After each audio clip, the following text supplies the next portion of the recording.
5 fakta Ronald Surapraja ajukan cerai istrinya setelah 13 tahun menikah, tidak gugat hak asuh anak. Kabar kurang sedap datang dari dunia hiburan tanah air. Penyiar radio dan presenter televisi Ronald Surapraja dikabarkan ajukan permohonan cerai terhadap istrinya Seruni Purnamasari. Padahal biduk rumah tangga pasangan ini terbilang jauh dari terpaan gosip miring. Publik pun bertanya-tanya soal penyebab Ronald Surapraja gugat cerai istrinya itu. Dirangkum dari berbagai sumber, berikut ini 5 fakta seputar pengajuan cerai Ronald Surapraja terhadap istrinya.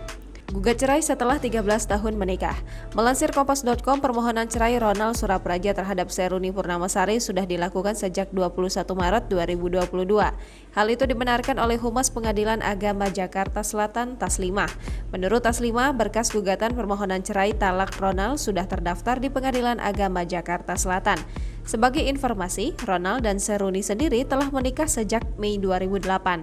Artinya, usia pernikahan mereka hampir menginjak 14 tahun. Enggan beberkan alasan. Hingga artikel ini terbit, Ronald Surapraja belum angkat bicara soal pengajuan cerainya terhadap sang istri. Pihak pengadilan pun belum bersedia membeberkan soal alasan perceraian Ronald. Saat ini, proses perceraian Ronald dan Seruni masih dalam tahap mediasi. Istri tidak hadiri sidang perdana. Sidang pertama dengan agenda mediasi pun telah digelar pada 31 Maret 2022. Ronald Surapraja hadir dalam persidangan perdana, tapi Seruni Purnamasari tidak hadir. Hanya pemohon saja, sedangkan termohon tidak hadir. Tidak tuntut hak asuh anak. Ronald Surapraja dikabarkan hanya mengajukan permohonan cerai. Ia tak menuntut hak asuh anak dan harta gonogini. Hal itu dipastikan oleh Taslimah, Humas Pengadilan Agama Jakarta Selatan. Sebagai informasi, Ronald dan Seruni telah dikaruniai 2 orang anak.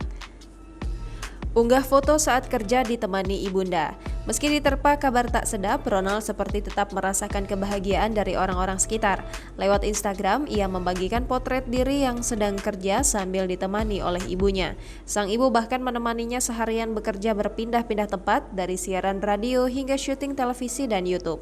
Ronald pun mengenang masa-masa kecil saat dia sering diajak ibunya ke tempat kerja. Jangan lupa subscribe, share, komen, dan like ya!